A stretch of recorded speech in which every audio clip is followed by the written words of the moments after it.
इस यूनिट का बेटा लास्ट चैप्टर है रिप्रोडक्टिव हेल्थ। क्या होती है रिप्रोडक्टिव हेल्थ? एज पर WHO क्या है बेटा? World Health Organization, if a person is physically stable fit, जिसको आप बोलते हो, मेंटली, या आप इमोशनली भी बोल सकते हो बेटा,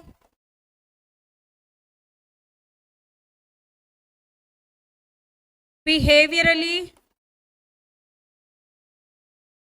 और socially. If a person is fit as पर दीज 4 एस्पेक्ट्स, तो उसको बेटा फिजिकली फिट बोलते हैं। WHO की डेफिनेशन के हिसाब से रिप्रोडक्टिव हेल्थ क्या होती है बेटा? Total wellbeing for all the aspects of reproduction. Physical fitness होना जरूरी है। प्रॉपर नंबर ऑफ एग्स या फिर स्पर्म्स फॉर्मेशन नहीं हो रही तो बेटा कोई चांस ही नहीं है रिप्रोड्यूस करने का। अगर if a person is not emotionally healthy, तो बेटा हार्मोनल लेवल जो होता है, हार्मोन्स का लेवल जो होता है गड़बड़ हो जाएगा, जिसकी वजह से प्रोडक्शन ऑफ एग्स और स्पर्म्स पर डायरेक्ट इफेक्ट पड़ता है। सिमिलरली बिहेवियर, बिहेवियर क्या है बेटा? आपका जो अग्रेशन है एंड ऑल दीज थिंग्स जो होते हैं वो भी आपकी हेल्थ के ऊपर डायरेक्ट प्रभाव डालते हैं। सोशल, सोशल का कैसे प्रभाव डलेगा भाई? पड़ोसियों से अच्छे से नहीं बोलोगे, वो गालियां देंगे 24 घंटे, टेंशन दिमाग में रहेगी, ऐसा ही होएगा ना। फिर वो रहेगा, वो मेरे बारे में ये कह रहा था, वो मेरे बारे में वो कह रहा था। Continuously thinking about the social aspects again will impact your health. Health आपकी फिजिकल हेल्थ की बात भी कर रहे हैं और उसके साथ साथ बेटा आपकी इमोशनल या फिर बिहेवियरल एस्पेक्ट्स जो होते हैं आपकी पूरी ओवरऑल हेल्थ के ऊपर प्रभाव डालते हैं। ठीक है, अब reproductive health problems and strategies क्या क्या हैं? प्रॉब्लम्स तो सबसे बड़ी ये है कि बेटा इंडिया के अंदर पहली बार जो पॉपुलेशन है वो लगातार बढ़ती जा रही है। हम कुछ आंकड़े यहाँ पर देखेंगे कि लास्ट के कुछ सालों के अंदर इंडिया की population, not even India, world level पर जो पॉपुलेशन है ड्रास्टिकली इंक्रीज हुई है। उसका रीजन क्या था, क्या प्रॉब्लम्स उससे हुई? अगर बेटा ओवर पॉपुलेशन हो जाएगा, जितने भी रिसोर्सेज हैं धीरे धीरे कम होने शुरू हो जाएंगे। तो देखते हैं, India was among the first country of the world initiated the programme family planning. कब शुरू हुआ था? याद रखना है 1951 के अंदर। इसमें क्या था? फैमिली प्लानिंग में बहुत ज्यादा बच्चे नहीं होंगे, ऐसा ही कुछ था, है ना? हम दो हमारे दो, कुछ ऐसा स्लोगन भी आया था। ठीक है, तो फैमिली प्लानिंग का कंसेप्ट क्या था बेटा? To avoid the over population, जो पॉपुलेशन लगातार बढ़ती जा रही है उस पर कंट्रोल करना उनका मेन मोटिव था। Reproductive health in a society forms a crucial part of the general health। इस तरीके से बेटा सोसाइटी में पॉपुलेशन लगातार बढ़ रही है, जितनी भी फैसिलिटीज थी, आज तो ठीक है इंक्रीज कर रहा है सब कुछ हमारा हेल्थ सिस्टम और वो, लेकिन बेटा इनिशियल लेवल पर फैसिलिटी कम थी, लोग ज्यादा हो गए। अब तो बेटा हर आपको गली मोहल्ले में क्लिनिक और ये सब मिलते हैं। पहले तो क्या होता था, एक गांव छोड़ के, 2 गांव छोड़ के कहीं एक हॉस्पिटल हुआ करते, तो वो ज्यादा प्रॉब्लमेटिक कंडीशन हुआ करती। ठीक है, उसमें कॉम्प्लिकेशंस क्या आती थी? प्रेगनेंसी के दौरान कहीं ले जाते रास्ते में ही डेथ हो गई। मोस्टली प्रेगनेंट जो डिलीवरीज होती थी घर पे होती थी। जो मदर मॉर्टेलिटी रेट है, माता मृत्यु दर जो है वो बहुत ज्यादा था। इन्फेंट मॉर्टेलिटी रेट भी ज्यादा था। तो उससे पॉपुलेशन जो थी वो कंट्रोल में थी। लेकिन जैसे जैसे फैसिलिटीज बढ़ गई हैं, ओवर पॉपुलेशन का वो भी कारण हो गया है। अब फैसिलिटी बढ़ गई है, ये डेथ रेट कम हो गए हैं, तो उससे जनसंख्या बढ़नी शुरू हुई। तो उसको कंट्रोल करने के लिए फिर फैमिली प्लानिंग, हम दो हमारे दो जो आप बोल रहे हो वो वाले चीजें, एड्स के थ्रू लोगों को अवेयर कराया, उनको जो कॉन्ट्रासेप्टिव मेथड है उनकी अवेयरनेस दी गई, वो सारी चीजें। मैक्सिमम कॉम्प्लिकेशन इन प्रेगनेंसी देखते हैं, चाइल्ड बर्थ, अनसेफ एबॉर्शन, ये सारे जानलेवा होते थे बेटा। ठीक है, maximum infection rate of sexually transmitted disease, generally HIV AIDS, ये सारी problem common. If a person is not aware about the HIV और एड्स, तो बेटा he can easily get infected if he is having more than one partners। ठीक है, और generally ये जो HIV का रीजन रहता है बेटा 15 से 24 साल की उम्र में ज्यादा, क्योंकि ये एज ऐसी है, हार्मोनल चेंजेस होते हैं, जिस एज के अंदर नॉलेज कम होती है लेकिन जो आर्ट्स जो होती हैं वो बहुत ज्यादा होती है, तो उसके अंदर कोई भी इस चीज का जो होता है शिकार हो सकता है। ठीक है, लेस एजुकेशन भी इसका सबसे बड़ा रीजन है। Lower future incomes for young mothers due to early pregnancy and child bearing. बेटा उस टाइम पर वो बच्चों को संभाल रहे हैं, उनकी केयर कर रहे हैं, they won't be able to earn money, proper lifestyle ना तो अपना रख पाते हैं, ना फिर बच्चों को प्रॉपर एजुकेशन एंड लाइफस्टाइल दे पाते हैं। Improved programs covering wider reproduction related areas are currently operated, और वो किसके अंडर में चल रहे हैं बेटा? गवर्नमेंट ने reproductive child health care programme जो है वो चलाए हैं, ताकि ये जितनी भी प्रॉब्लम्स हैं इनसे निपटा जा सके। प्रोग्राम RCH फुल फॉर्म आपको याद करनी है, क्या है full form? Reproductive health care and reproductive and child health care programme. ठीक है, लास्ट में कर, ठीक है। उसके बाद है बेटा रिप्रोडक्टिव हेल्थ केयर होती क्या है, कैसे क्या है? लोगों को अवेयर कराना, मेल या फीमेल्स को सबको अवेयर कराना, किसके बारे में? जितनी भी डिजीज है, ओवर पॉपुलेशन है, उन सब चीजों के फायदे नुकसान सारी चीजें पता होंगी। तो बेटा जिस चीज के बारे में you are aware of the things, तो ऑब्वियसली आप वो स्टेप्स लेने के लिए हमेशा अवॉइड करोगे। तो लोगों को किस किस के थ्रू? ऑडियो विजुअल एड्स के थ्रू, प्रिंट मीडिया के थ्रू, जो एड्स दिखाते हैं आजकल तो फोन में सब कुछ आता है ना। उसके बाद provide sex education in the school. अब बेटा इस लेवल पर अवेलेबल है, 9th-10th में भी सेक्सुअल रिप्रोडक्शन और इन सब की डिटेल डाल दी गई है, ताकि क्योंकि जो एज ग्रुप हमने बताया 15 से स्टार्ट हो जाता है, दिस इज द एज जिसके अंदर बेटा कॉम्प्लिकेशंस होने के मैक्सिमम चांसेस है। उसके बाद प्रॉपर इंफॉर्मेशन प्रोवाइड करना about reproductive organs, adolescence and safe hygiene sexual practices. इनकी प्रॉपर नॉलेज होना जरूरी है to avoid all these problems. उसके बाद बेटा educate the fertile couple and marriageable age. बेटा मैरिजेबल एज अभी अपने यहाँ पर क्या है? 18 फीमेल में, 21 मेल में। ठीक है, अदर 21 कर दिया है ना, अदर कंट्रीज में बेटा 21, 25। ठीक है, लेट मैरिजेस जो है तो ऑब्वियस सी बात है, एक तो बेटा मेच्योरिटी, फिजिकल मेच्योरिटी भी आ जाती है और मेंटल लेवल पर भी वो मेच्योर हो जाते हैं, तो उसमें ये सारी प्रॉब्लम्स जो होती है बेटा ऑटोमेटिकली कम हो जाती है। ठीक है, और इसके अलावा उन लोगों को about birth control measures, methods, इन सब के बारे में नॉलेज देना। Prenatal and postnatal care of mother and the child, before delivery, after delivery, माँ और बच्चे की जो प्रॉपर केयर है, उनको नरिशमेंट है, वो सारी चीजों की अवेयर कराना बेटा। ये सारे जो भी प्रोग्राम चलाए गए हैं उनका मेन मोटिव ये है। ठीक है, आगे देखते हैं और इसके बारे में क्या है। अब है बेटा पॉपुलेशन एक्सक्लूजन या बर्थ कंट्रोल क्या होता है? पॉपुलेशन एक्सक्लूजन क्या होता है? Drastic increase in the population, suddenly population में बहुत ज्यादा इंक्रीज हो जाए, उसको हम क्या बोलेंगे भाई? Over population. ओवर पॉपुलेशन जब होती है तो बेटा सारी चीजें, फूड रिसोर्सेज धीरे धीरे कम, रहने के लिए जगह कम, उसके लिए इंडस्ट्रियलाइजेशन बढ़ा दिया गया है, पेड़ों को काटना शुरू कर दिया गया है, रहने के लिए घर भी तो चाहिए और फर्नीचर चाहिए, हर चीज चाहिए। तो ओवर पॉपुलेशन जो है, ये सारी चीजें जो आपके नेचुरल एनवायरनमेंट है उसको भी धीरे धीरे धीरे धीरे क्या कर रही है बेटा?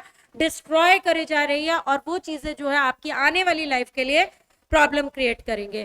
तो rapid increase in human population size जो होता है बेटा, उसको कहते हैं population explosion. Population growth rate जो होता है बेटा सब चीजों पर डिपेंड करता है। फर्टिलिटी, कितने बेबीज पर कपल, कितने बेबीज है, नंबर ऑफ। नेटिलिटी क्या है? बर्थ रेट जिसको हम बोलते हैं। मॉर्टेलिटी, मृत्यु दर, कितने और इंसान जो है आपके दूसरे प्लेस से उठकर आपके यहाँ पर आ गए हैं, यानी कि और कितने यहाँ से दूसरी जगह चले गए हैं। माइग्रेशन में आता है ई माइग्रेशन और इमिग्रेशन। ठीक है, उसके बाद बेटा सेक्स स्ट्रक्चर्स, जो भी मेल फीमेल की रेशो और वो सारी चीजें वो सब मैटर करती हैं। फीमेल फिटिसाइड ने क्या किया? फीमेल की संख्या कम करनी शुरू कर दी, मेल की संख्या बढ़ गई, आधे तो बेटा फिर अनमैरिड रह जाएंगे। उसमें क्या होगा? ये जो बैलेंस गड़बड़ होते ही सारा आपका सिस्टम गड़बड़ हो जाएगा। Regular conception by the preventive methods और device to limit the number of offspring, birth control method जिनको हम बोलते हैं, ताकि जो है बेटा बीच में तो बिल्कुल ही सिंगल बेबी पे आ गए थे, अभी फिर उससे पहले हम दो, हमारे दो था है ना, अभी फिर भी दो दो बेबीज तो जनरली है। लोगों को बर्थ कंट्रोल मेथड्स, उनके लिए जितने भी डिवाइसेस हैं, चाहे वो नेचुरल हैं चाहे आर्टिफिशियल है, उनके बारे में, कॉन्ट्रासेप्टिव मेथड्स जिनको हम बोलते हैं बेटा, उनके बारे में लोगों को अवेयर कराना, ताकि पॉपुलेशन जो है एक्सप्लोजन को रोका जा सके। A birth control method which deliberate prevents fertilisation is referred as contraception. Contraception उसको बोलते हैं, ठीक है, जिससे बर्थ कंट्रोल, बर्थ रेट जो है उसको कंट्रोल किया जा सके। इसके लिए बेटा अलग अलग मेथड्स हैं, एक तो होते हैं टेम्परेरी मेथड्स और कुछ होते हैं बेटा परमानेंट मेथड। टेम्परेरी मेथड्स कौन से होते हैं? टेम्परेरी मेथड्स के अंदर आता है बेटा, एक तो आते हैं नेचुरल मेथड्स। नेचुरल मेथड्स के अंदर ये आपका आ गया सेफ पीरियड, दूसरा आ गया एब्सेंथीज, क्वाइटस इंटरप्टस, लैक्टेशनल एमिनोरिया, ये नेचुरल मेथड है। अब इनके मीनिंग क्या है वो हम देख लेते हैं। हमने मेंस्ट्रुएशन साइकिल पढ़ा है बेटा, मेंस्ट्रुएशन साइकिल में आपको पता है ओव्यूलेशन कब होता है? 14th डे पर। तो ये 14th डे पर ओव्यूलेशन है, और आपको ये भी पता है बेटा एग 1 या 2 दिन सरवाइव करेगा, 24 आवर्स टू 48 आवर्स होता है ना, फर्टिलिटी तो 24 आवर्स ही है, लेकिन ओव्यूलेशन 14th डे पर होगा इसकी भी श्योरिटी नहीं है, क्योंकि बेटा अलग अलग फीमेल्स के अंदर जो ओव्यूलेशन टाइम पीरियड अलग अलग है, मेंस्ट्रुएशन का टाइम पीरियड भी अलग अलग है। अब तो पॉसिबिलिटी क्या है, इससे 2 दिन पहले आप कंसीडर कर लो, 2 दिन बाद के आप कंसीडर कर लो। तो जनरली ये वाला जो टाइम पीरियड है, अगर इस दौरान पर रिलेशन नहीं है तो बेटा there is no chance of the fertilisation. तो इस टाइम पीरियड को अवॉइड कर दिया जाए। So this is the best natural method, ठीक है। ओव्यूलेशन का इन्होंने कहा अ वीक बिफोर और week after the menstruation is considered as safe period.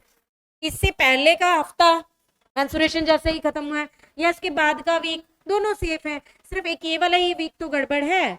तो avoid this week because this is unsafe. Unsafe in the sense it's not safe for sexual intercross जिसको हम बोलते हैं, उसके लिए सेफ नहीं है। ड्यूरिंग दिस टाइम पीरियड अगर इंटरक्रॉस रहता है तो मैक्सिमम चांसेस है बेटा प्रेगनेंसी के, नहीं है आगे पीछे वाले वीक इट्स क्वाइट सेफ, ठीक है। उसके अलावा बेटा क्योंकि हमें ये भी पता है, एग का भी पता है और स्पर्म्स का भी पता है बेटा, स्पर्म 1 से 3 दिन जो होते हैं बॉडी के अंदर सरवाइव कर पाते हैं, तो उसके आगे पीछे में कोई नहीं है, ये वाला अनसेफ पीरियड है। टू अवॉइड दिस, अगर this is the natural method जिसके अंदर इसको अवॉइड किया जा सकता है और प्रेगनेंसी को बचाया जा सकता है, जिससे कि रिप्रोडक्शन जो है वो ऑटोमेटिकली कंट्रोल हो जाएगा। आगे देखते हैं पीरियोडिक एब्सेंटिज्म।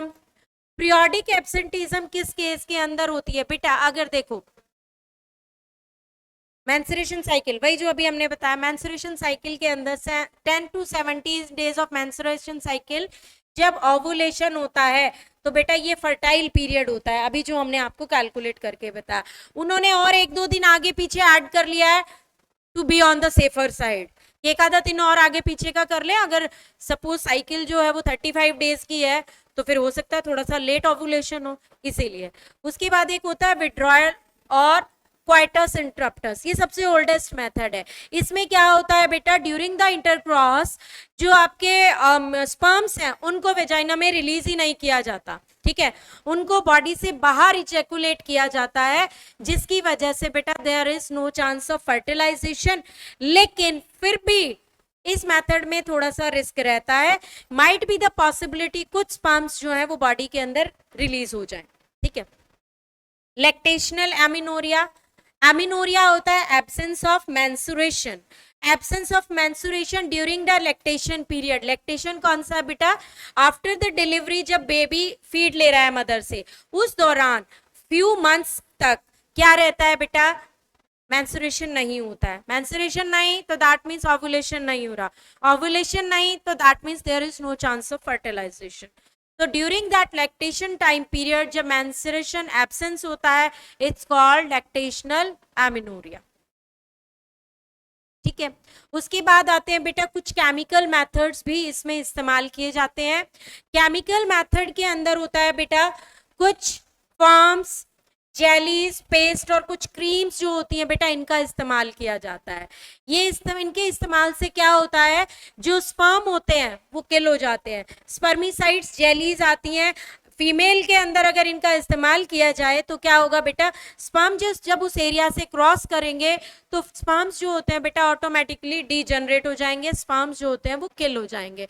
मींस इनको हम क्या बोलते हैं, these are spermicides such as lactic acid, citric acid, boric acid, potassium permanganate and zinc sulfate. Form jellies, paste, cream की फॉर्म में ये आते हैं। If introduced before the sexual intercross into the vagina adhere to the mucous membrane and जो उनकी mobility है sperm की उसको कम कर देंगे और बेटा फेलोपियन ट्यूब तक ही नहीं पहुंच पाएंगे। कुछ जो है जो स्पर्म्स जो होते हैं बेटा उनको वहीं पर डीजनरेट कर देते हैं। अगर स्पर्म्स वहां तक नहीं पहुंच पाएंगे तो there is no chance of fertilisation. तो ये आपके नेचुरल मेथड जो हमने नेचुरल और केमिकल मेथड्स देखे। कुछ मैकेनिकल मेथड्स का भी हम इसमें इस्तेमाल करते हैं जिसके अंदर क्या होता है, ovum and sperms are prevented from the physical mating, जिसके अंदर सबसे कॉमन है बेटा condoms used by the males to avoid reaching of the sperm to the fallopian tube. ठीक है, जैसे मेल के लिए ये कॉन्डम्स अवेलेबल है, ऐसे ही बेटा फीमेल्स के लिए diaphragm, cervical caps and vaults are available. These devices are introduced into the female vagina. Again, the purpose will remain same. क्या? To avoid the reaching of sperm to the fallopian tube. वहां तक नहीं पहुंचेंगे तो there is no chance of the fertilization. उसके बाद आती हैं कुछ इंट्रा यूटेराइन डिवाइसेस हम इस्तेमाल करते हैं। ये बहुत कॉमन है इंडिया के अंदर, इंट्रा यूटेराइन डिवाइसेस। ठीक है, ये एक्चुअली खुद से नहीं इस्तेमाल की जा सकती, जो अभी तक मेथड हमने देखे थे बेटा वो खुद से इस्तेमाल होने वाले थे। इंट्रा यूटेराइन डिवाइसेस जो होती हैं they are inserted by the doctor. Very common copper T जो होता है, कॉपर टी बहुत कॉमन है। ठीक है, इसमें क्या होता है, इसमें वो स्पर्म्स जो होते हैं फिर वहां तक पहुंच ही नहीं पाते। देखते हैं, these are inserted by the doctor through the uterus into the vagina. कोई ऑपरेशनल नहीं है, वेजाइना के थ्रू डॉक्टर जो होते हैं उसको सर्जिकली अंदर इम्प्लांट कर देते हैं। These intra uterine devices presently available at non medicated IUDs. Very very important, board में क्वेश्चन आता है पक्का। ठीक है, नॉन मेडिकेटेड आईयूडीज के नाम पूछे जाते हैं। लिपर लूप हो गया है, ठीक है, कॉपर रिलीजिंग का पूछा जाता है, कॉपर टी है, कॉपर 7 है, मल्टी लोड आता है, अगेन सेम कॉपर टी जैसा ही है बट बेटा इसके अंदर इस तरीके से डिवाइस जो है इसके अंदर वो रहता है, ये मटेरियल जो होता है ये अलग मटेरियल प्लास्टिक जैसा सा बना होता है। ठीक है, and the hormone releasing IUDs, कुछ हार्मोन को रिलीज करने वाली इंट्रायूट्राइन डिवाइसेस हैं। हार्मोन कौन से, प्रोजेस्टेरोन और एस्ट्रोजन, दोनों के अलग अलग आते हैं, इनके अभी पिल्स के बारे में भी देखेंगे।